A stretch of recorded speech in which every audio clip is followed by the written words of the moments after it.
Oi, gente, tudo bom? Eu me chamo Bruna e eu e o João Pedro, que somos da equipe de física do portal, a gente preparou essa aula para vocês sobre gravitação e é um assunto bem gostoso para a gente de estudar. Espero que para vocês também seja, tá certo? Então, antes de começar, vamos tentar definir um pouquinho o que é massa e o que é peso, certo?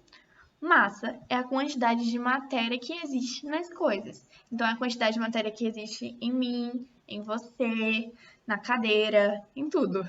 Então, é a quantidade de matéria que existe e ela não muda. Então, não importa onde a gente está, a gente vai ter a mesma massa. A gente mede em quilogramas pelo sistema internacional, né?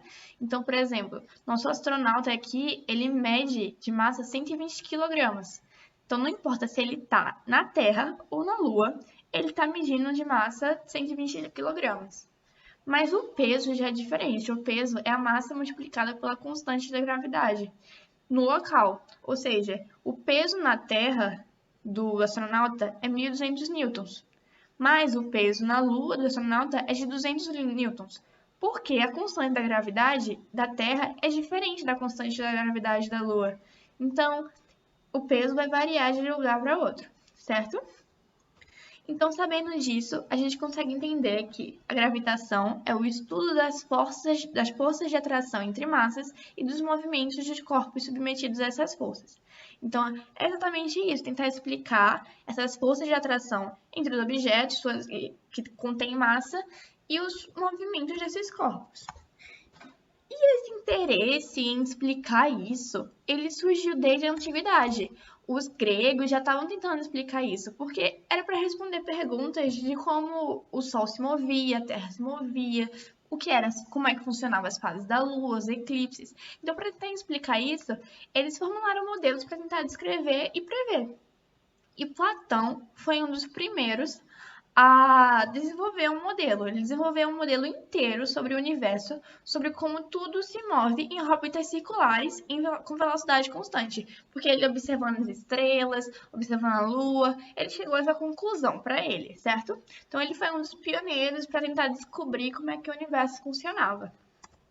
Mas a partir disso surgiram novas teorias. Então a gente teve vários modelos tentando descrever o universo e um deles foi o modelo geocêntrico, que lá pelo século II depois de Cristo, Cláudio Ptolomeu, ele era matemático, geógrafo, astrônomo, aquela galera que faz tudo, e baseado nas ideias de Aristóteles, lá de antes de Cristo, ele propôs um modelo em que a Terra era o centro do sistema solar. Então ele achava que a gente estava no meio de tudo. Então tudo girava ao redor da gente. Porque se a gente olha, assim, é intuitivo pensar isso se a gente não sabe de nada. Aí fica olhando para o céu e vê a Lua girando ao redor do céu. Então foi o que eles pensavam lá no começo, né? Então era tudo girava ao redor da gente. Então, por mais de 15 séculos, esse foi o modelo aceito. Então, por mais de 15 séculos, a galera achava que sim, tudo girava ao nosso redor. E por que isso? Porque além de fazer sentido, né, você só uma observação básica, também era coerente com a filosofia e os valores daquela época. Então, existia toda uma filosofia sobre como tudo surgiu da humanidade, então fazia sentido para o pessoal da época. E esse modelo ele era extremamente complexo, porque se a gente observa direitinho o céu, não são simplesmente arcos circulares que os objetos se descrevem no céu, certo? Eles mudam de épocas em épocas de lugar. Então, ele colocou um modelo extremamente complexo para escrever nosso sistema solar, onde os planetas giravam ao redor da gente, né, da Terra, em uma órbita chamada de deferente, mas os planetas também giravam em torno numa órbita chamada de epiciclo. Então, os planetas giravam ao redor da gente, mas também giravam em um epiciclo que era uma órbita dentro de uma órbita. Então dá pra ver aqui mais ou menos como é que é a ideia deles. Tipo, o Sol girava ao nosso redor, né, da Terra, mas os planetas, além de girarem ao nosso redor, eles descreviam esses epiciclos. Então é um negócio extremamente complexo, uma coisa bizarra que eles tentaram para explicar as coisas. E aí surgiu o quê? Surgiu o modelo heliocêntrico, que foi apresentado no século XVI por Nicolau Copérnico. E ele dizia o quê? Ele dizia que o Sol, na verdade, e não a Terra, seria o centro de tudo. O centro de que os objetos celestes, eles iriam gravitar em órbitas circulares ao redor. Então, por contrapor os preceitos daquela época, que eram antropocêntricos e tudo mais, o livro dele, que ele lançou essa ideia, que se chamava Das Revoluções dos Mundos Celestes, foi incluído no Index, que eram as leituras proibidas da igreja naquela época. Então, todo o conhecimento que ele trouxe, que é do modelo heliocêntrico, dizendo que o Sol, na verdade, era o centro de tudo, ficou como uma leitura proibida. E o que aconteceu? Depois de um tempo, Galileu Galilei também foi um estudioso, né, do universo e tudo mais. Ele estudou e ficou adepto à teoria de Copérnico. Ele, inclusive, criou a primeira luneta e observou o céu, o Sol, observou algumas luas de Júpiter, observou os anéis de Saturno, manchas solares, alguns detalhes da Lua. Então, com esse estudo, nessas novas observações também, ele se tornou adepto à teoria de Copérnico. Mas, como ainda era um modelo proibido pela igreja, na época de Galileu Galilei, então ele foi perseguido pela Inquisição, e que era perseguição, né, contra quem tinha ideais diferentes da igreja naquela época, e ele, no julgamento, lá no final, ele acabou negando que ele acreditava nisso para tentar salvar. Então, olha, física também é história, é muito legal isso. Então, por muito tempo, esse modelo de Copérnico, do modelo heliocêntrico, teve que ser excluído porque era contra os valores da igreja de filosofia da época. E depois, no século XVIII, surgiu o Kepler, Johannes Kepler, que utilizando as observações de Tycho Brahe, que era outro estudioso do universo, ele conseguiu descrever de modo mais preciso do que os predecessores, né, que era Copérnico, Ptolomeu. Ele escreveu de modo mais preciso como é que funcionavam os modelos planetários. Então ele formulou as 3 leis de Kepler, na verdade formulou 4, mas a quarta não é aceita porque não funciona sempre, então ele formulou as leis dele e elas funcionam para qualquer sistema com um astro central muito maior. Então quer dizer o quê? Quer dizer que as leis de Kepler não funcionam só para o nosso sistema solar, ele funciona para qualquer sistema que tem um objeto extremamente maior que os outros giram em sua órbita. Então, a gente, para entender primeiro o modelo, né, das leis de Kepler, a gente vai entender um pouco matematicamente o que é a elipse. A elipse é uma figura geométrica com características diferentes da circunferência. Então, dá para ver aqui que ela parece uma circunferência, mas ela não é uma circunferência.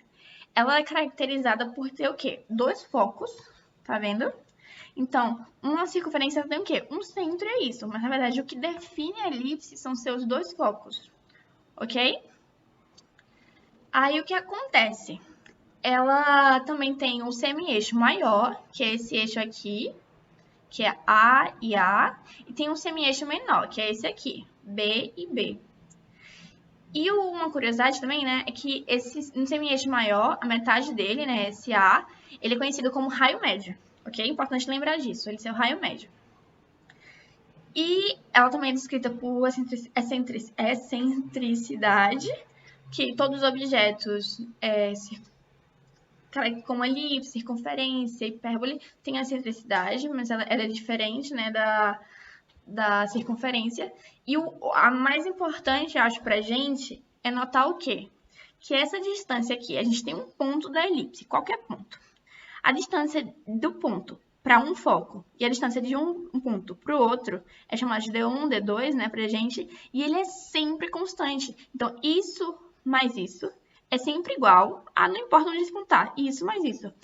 A soma é sempre a mesma, ok? Então, o que diz essa primeira lei de Kepler?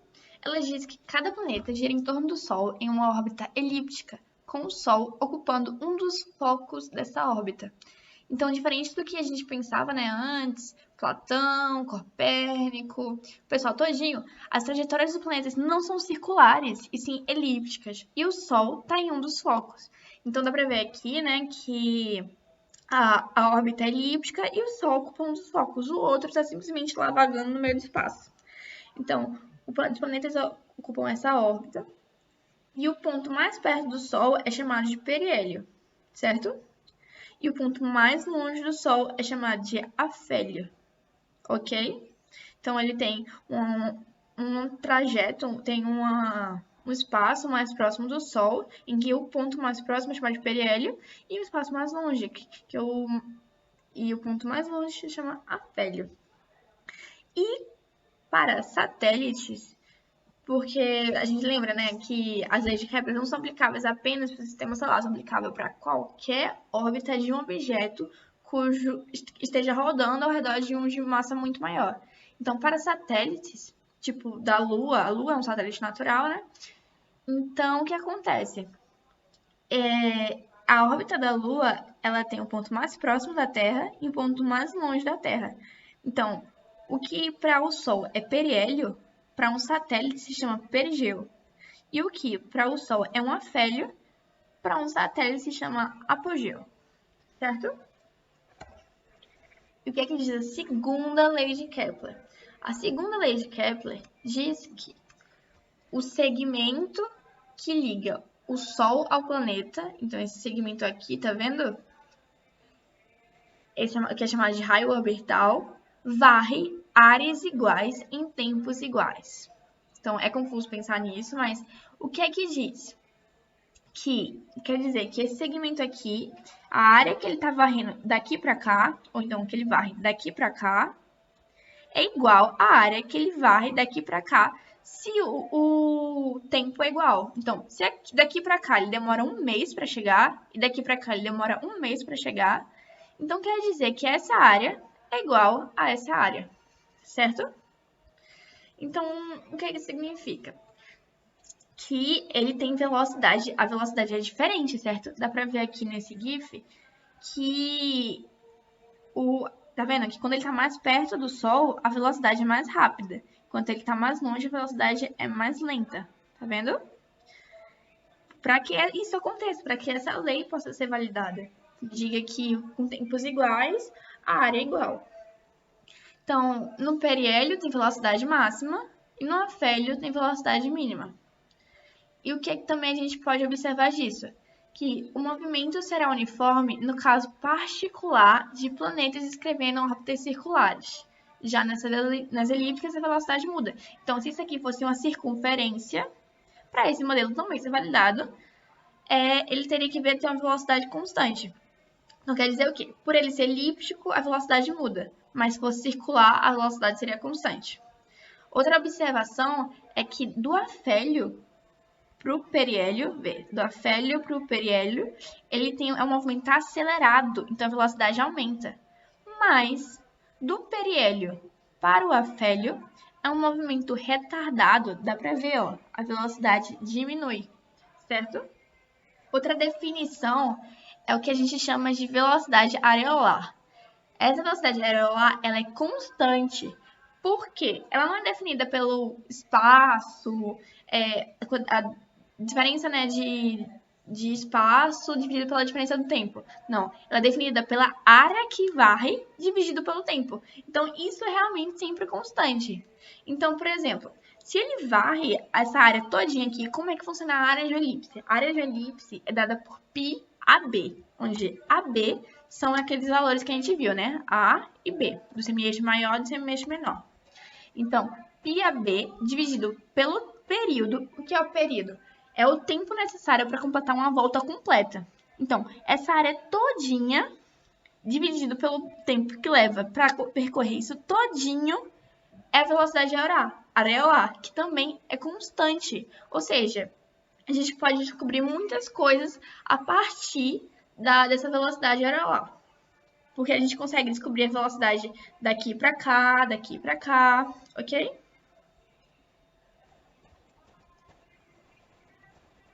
Agora um exercício, né?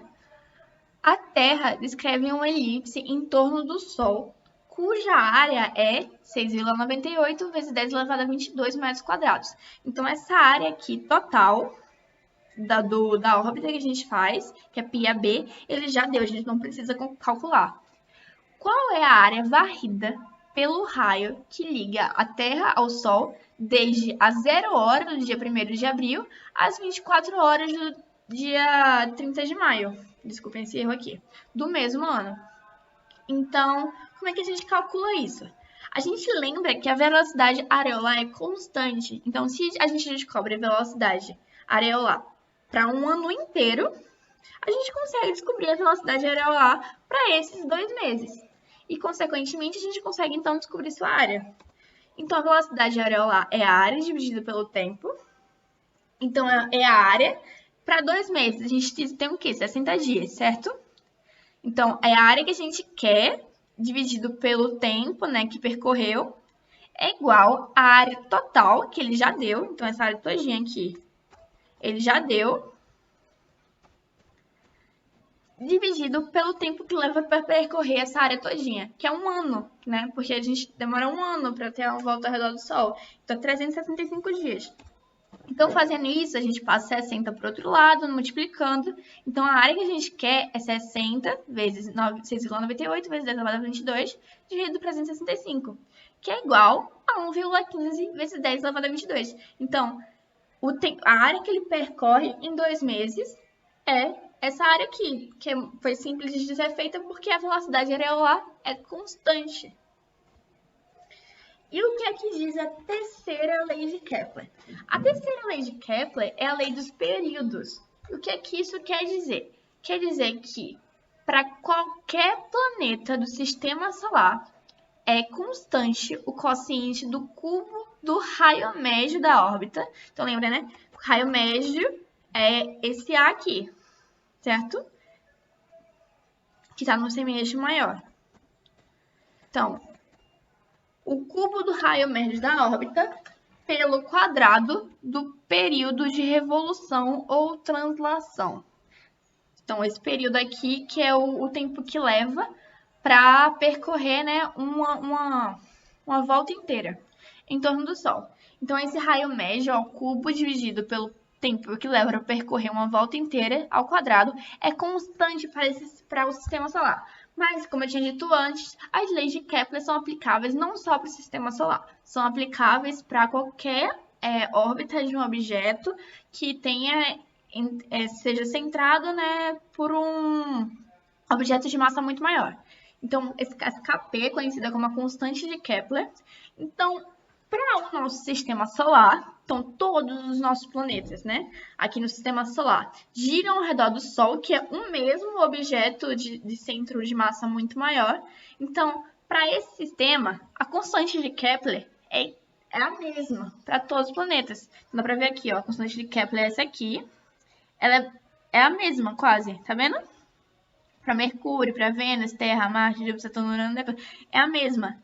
Então, a gente consegue fazer essa relação para, tipo, essa divisão aqui da Terra é igual a essa divisão aqui para Vênus, que é igual a essa divisão aqui para Marte. Então, essa divisão aqui vai ser sempre a mesma para um sistema que gire em torno de um mesmo astro. Como todos giram em torno do Sol, então essa divisão aqui vai ser a mesma para todos os planetas da Terra, ok? Então dá pra ver aqui uma relação engraçada é que o raio médio da órbita, tá vendo? Ele aumenta, né? Ele vai aumentando de acordo com os planetas e também vai aumentando o período da revolução. Ou seja, quanto maior a distância para o Sol, maior é o tempo que leva para os astros darem uma volta completa. Ok? Aí agora a gente vai dar uma olhada, né? Tentar mexer um pouquinho como é que funciona essas leis de Kepler. A gente não vai se aprofundar muito no conceito de elipse, porque isso é uma coisa mais de matemática, mas uma coisa que vocês precisam saber é o quê?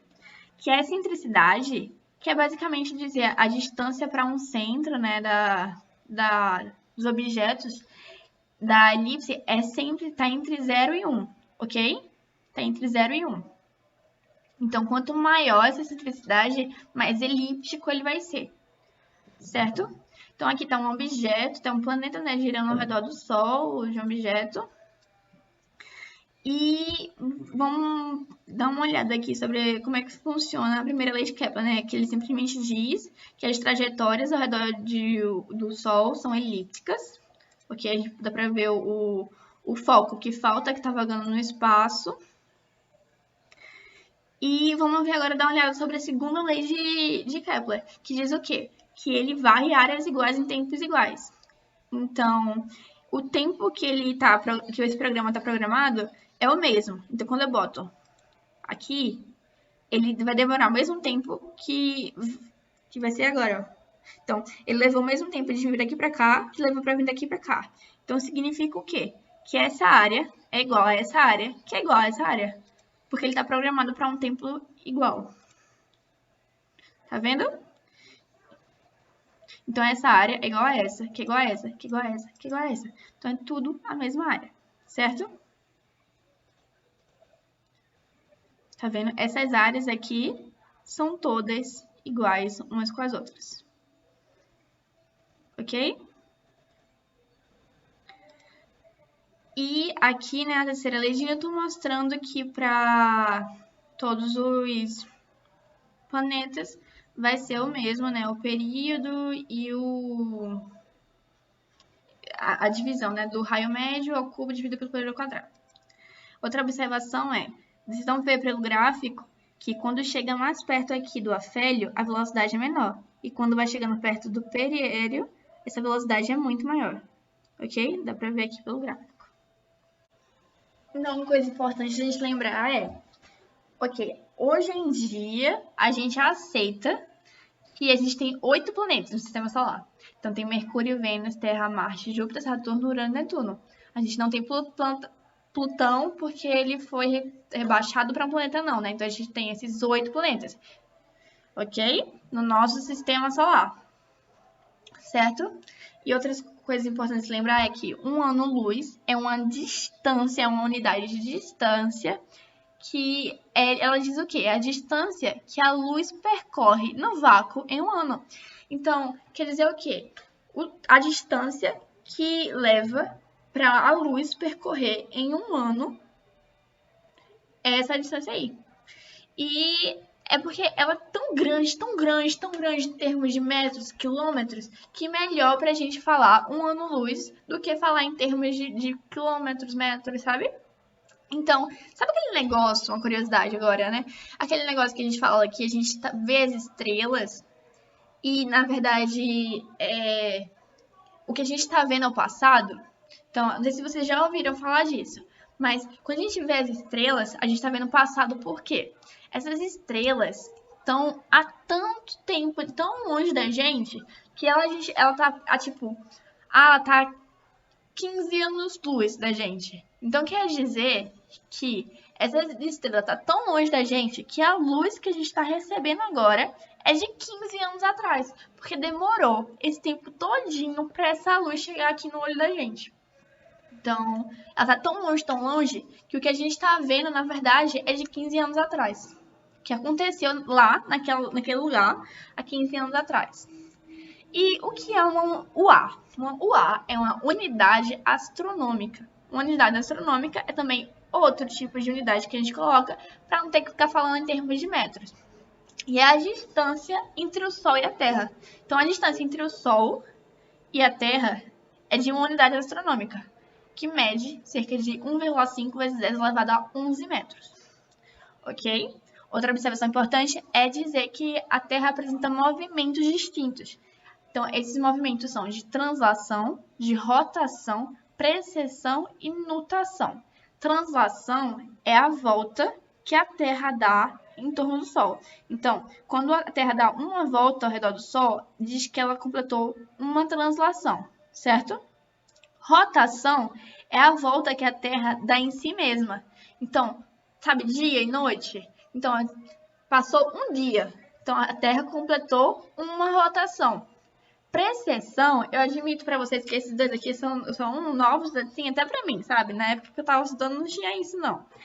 Então, essa precessão é um movimento, na verdade, ele é cônico, né, que a Terra tem, que diz o quê?